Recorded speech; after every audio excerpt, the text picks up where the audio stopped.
Bom dia a todos vós. Que a bênção do Espírito Santo esteja com vocês, com os vossos familiares e com os vossos amigos. Sede bem-vindo então, uma vez mais, ao Conversas com Deus e Diálogos com o Mundo. Já algum tempo se passou desde a nossa última reflexão. Vamos pedir então a Deus que venha ao nosso encontro para começarmos.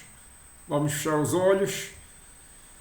Senhor, precisamos que venhas ao nosso encontro, precisamos de falar contigo, queremos apenas falar aquilo que tu nos ensinas, mesmo que vá contrariar as ideias dos homens e da civilização onde estamos inseridos, mesmo que vá contrariar o pensamento normal e a razão humana, mesmo que vá contrariar a ciência em todas as suas áreas e campos de desenvolvimento. Nós queremos em Ti, Senhor. O que nós queremos é que fiques sempre ao nosso lado e não nos deixes. Cede, pois, a nossa luz que ilumina na escuridão. Cede, pois, a nossa nuvem que nos protege de qualquer poeira e nos dá água da vida na altura certa. Nós queremos em Jesus Cristo. Sede bem-vindo, Senhor. Vamos conversar. Está escrito em Gênesis 10:17, capítulo 10, versículo 7. Povoai abundantemente a terra. Estas palavras inserem-se no episódio já depois do dilúvio, em que Deus fez uma nova aliança com os homens, garantindo que não iria mais mandar o dilúvio, porque o homem era mau e a sua inclinação era má, e que ia estabelecer então essa promessa e essa aliança não só com os homens, mas também com todas as criaturas vivas, animais e plantas. Porque quando se deu o dilúvio, tudo foi destruído, à exceção de Noé, dos seus filhos, Sem, Cã e Jafé, e de macho e fêmea, de cada ser vivente que existia na altura. Uns foram salvos apenas 2 pares e outros 5 pares, consoante a importância que Deus deu às várias peças. Acontece que este episódio, Deus quando falou isso, o homem estava a construir uma grande cidade, uma grande torre, que eles disseram que era a Torre de Babel. E essa torre, os homens estavam a construir essa torre para ficarem no tempo, na história, serem semelhantes a Deus e não serem dispersos pela terra. Portanto, quando Deus disse, povoai abundantemente a terra, os homens disseram, não, vamos construir uma torre para não sermos espalhados pelos vários cantos da terra. Foi uma confrontação direta. Deus, então, auscultou os seus pares e disse o seguinte, o homem, neste momento, fala uma só língua, está a construir esta cidade, esta torre, e a continuar assim, nada lhe será impossível. Então Deus separou-os através da confusão das línguas, desenvolvendo, ou seja, Deus criou as várias línguas e assim o homem, não podendo comunicar-se um com o outro, foi disperso e teve que povoar abundantemente a terra, como era a ideia inicial de Deus. Frutificai, multiplicai-vos pelos vários cantos da terra e enchei a terra. Os homens disseram, quando receberam essa ordem, edifiquemos uma cidade e uma torre para não sermos espalhados sobre a face de toda a terra. Está escrito em Gênesis, capítulo 11, versículo 4. Portanto, a história conta que os homens foram dispersos, dando assim origem às várias culturas, civilizações, etnias, diferenças de pensamento, raças.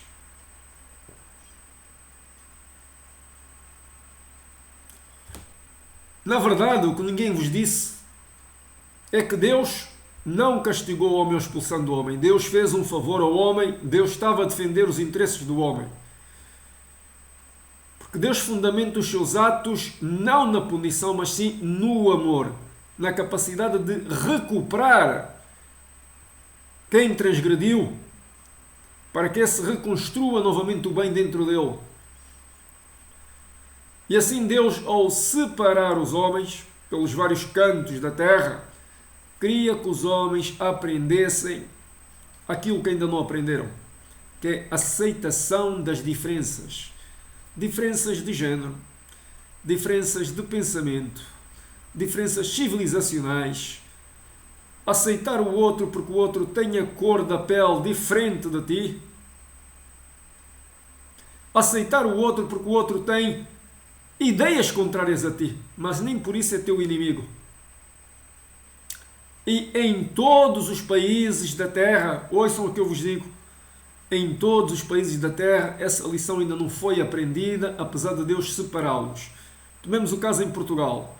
Em Portugal há muito racismo. As mulheres ainda são discriminadas nos postos laborais. Há homens a matarem mulheres a torto e a direito, porque têm pontos de vista contrários. Há homens a afastarem-se de homens, amigos a cessarem o seu laço, porque têm diferenças de pensamento e já não se conseguem ouvir os pontos de vista diferentes. As pessoas veem-se como inimigos quando têm pontos de vista diferentes sobre uma mesma questão. Vamos para os Estados Unidos, que é o maior país, o mais poderoso, o que representa a nossa civilização ocidental. As lutas raciais são constantes. O poder não entende muito bem a igualdade racial. Tem constantemente criado conflitos entre os próprios negros para separá-los, pois separá-los é vencê-los. Que diga as revoluções que aconteceram com Martin Luther King, Malcolm X e por aí fora, nós estamos aqui a ver que o episódio da Torre de Babel não foi entendido pela humanidade. E deixem-me dizer uma coisa que ninguém vos disse. A Torre de Babel, a cidade de Babel, foi o primeiro processo de globalização da humanidade. Deus não quer a globalização enquanto não se aprender a lição principal. Em cada país, em cada cidade, em cada zona, devem aprender as diferenças, dialogar nas diferenças. E isso não foi aprendido. Vamos para outros países, países árabes. As mulheres são mortas simplesmente por criar uma cultura estúpida. Não podem trabalhar tanto como os homens, não têm a mesma dignidade, não têm os mesmos direitos. Há pouco tempo morreu ainda uma mulher de uma forma vergonhosa. E olhem que eu não sou defensor das mulheres, não sou de maneira alguma. Eu costumo dizer que as mulheres são os honrados inimigos do sexo oposto, com quem devemos conviver e tentar criar uma sociedade mais ou menos perfeita na medida do possível. Pois, enquanto as coisas estiverem nas mãos dos homens, não serão perfeitas, porque os homens valorizarão interesses espúrios, não tão dignos, acima dos outros. Mas pronto, a questão é esta. Independentemente de vermos as mulheres como competidoras pelos postos de trabalho, pelos salários, pelas oportunidades, elas fazem parte deste mundo e devem ter os seus direitos e igualdade tal como os homens. Vamos para a Alemanha. A Alemanha é um país muito poderoso, neste momento está-se a aproximar de uma recessão económica. Muitos dizem que foi devido a 1,5 milhão de imigrantes que recebeu e não conseguiu abarcar aquilo, ao contrário do que se pensava. Nenhuma cidade, nenhum país consegue receber tantos imigrantes sem sofrer as consequências. E a Alemanha, muitos dizem que é devido a isso. Eu não sei se é verdade ou não, não quero entrar por esses meandros. O que eu quero dizer é que na Alemanha há muito racismo. Há muito racismo e muitas dificuldades em termos de pensamento para se entenderem mutuamente. Tanto homens como mulheres ainda estão às turras também. Vamos para a Polónia e para a Hungria. Eles não querem lá pretos a entrar. São das sociedades mais racistas. Os russos, idem. O que é que aprenderam com isto? A Torre de Babel ainda não foi aprendida pela humanidade. Ou melhor, o intento profundo, a intenção profunda que Deus escondeu na Torre de Babel, que ninguém vos disse, que eu estou-vos agora aqui a dizer, por influência do Espírito Santo, ainda não foi entendida. E, portanto, enquanto nós estivemos a criar torres de Babéis, não deixamos os outros entrar porque têm a cor da pele diferente, porque têm o género diferente, têm o pensamento diferente, porque temos medo deles, ou porque não os entendemos, ou porque vemos eles como inimigos, porque eles não concordam connosco, este mundo nunca vai evoluir. Esta cidade nunca vai evoluir. Este país nunca vai evoluir. E nós todos vamos estar sempre à beira de conflitos. E se houver escassez, ouçam o que eu vos digo, se houver muita escassez, não demorará muito que entraremos em medidas anti-humanidade, de leis anti-humanas, porque qualquer moralidade, qualquer princípio, qualquer lei se vergará ao princípio básico que é: eu quero ter pão na mesa. Esse é que é o problema. E o futuro, dizem que com as alterações climáticas,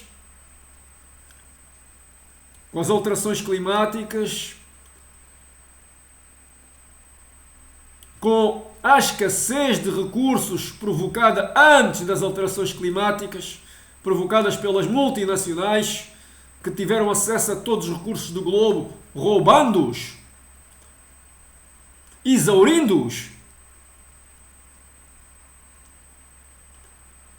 Quando chegamos a esse pormenor de escassez, em que as coisas vão aumentar de preço, como está-se a verificar, porque mesmo que se não acontecesse a guerra na Ucrânia, as coisas iriam aumentar de preço porque os produtos, os recursos do planeta estão-se a esgotar, e ninguém vos diz isso para não gerar pânico social, mas estão-se a esgotar, e vocês vão verificar isso. Nós entraremos numa guerra civil. Guerra civil, e irão ser passadas medidas e aprovadas nos vossos parlamentos medidas, leis anti-humanidade, anti-privacidade, anti-respeito da dignidade humana, porque visarão, entre aspas, tentar proteger alguns interesses escondidos, económicos, e nesse caso todos os princípios éticos e morais se vergarão, porque o princípio básico que todos vão querer na altura é terem pão na mesa para si e para os seus filhos. Já agora permitam-me que eu vos conte uma experiência que foi feita algum tempo atrás. Houve um antropólogo que olhou para ratazanas, 50 ratazanas, e criou uma civilização de ratazanas. E ele alimentou as ratazanas 3 vezes por dia no início. E então ele pensou assim, já que as ratazanas, a civilização das ratazanas é semelhante à humana, vamos ver o que é que acontecerá se darmos a ideia que está a escassez a aparecer, que o alimento já não é tão abundante. Então, em vez de alimentá-la 3 vezes por dia, passou a alimentar 1 vez por dia. E notou-se rapidamente diferenças, que as ratazanas, outrora cordiais e sociáveis, o macho era sociável com a fêmea e respeitava a fêmea, começou já a entrar em conflitos desnecessários, ficou estressada. Então o antropólogo passou apenas a alimentá-los de 2 em 2 dias. As ratazanas, machos, começaram a matar as fêmeas, a comê-las, praticar canibalismo e começaram a entrar numa luta desenfreada pelos recursos, pela comida. No final foi que macho deu para macho, virando homossexual, e fêmea deu para fêmea, virando lésbica. Isto foi feita uma experiência assim, e o cientista na altura disse assim, o antropólogo, meu Deus, se a humanidade se portar assim quando vier escassez extrema, a nossa civilização está perdida. Ao que outro disse, não é bem assim. Na altura de escassez nós temos possibilidade de ou dar o salto grande e criar uma humanidade mais rica ainda, desenvolvendo o pensamento de santidade, ou então iremos todos justificar os nossos atos de preconceito e de psicopatia, iremos criar sociopatas, psicopatas, porque na mentalidade da escassez todos os princípios morais e éticos se vergarão ao princípio básico, que é eu quero comer pão hoje, amanhã e depois. Portanto, pensem bem naquilo que vocês estão a pensar e a viver. Exijam os vossos governantes, chamem uma atenção aos vossos governantes, mas acima de tudo, confiem em Deus, porque Deus está no controle de tudo. Da minha parte, Deus vos abençoe, Deus vos guarde, Deus vos guie. Fiquem com Deus.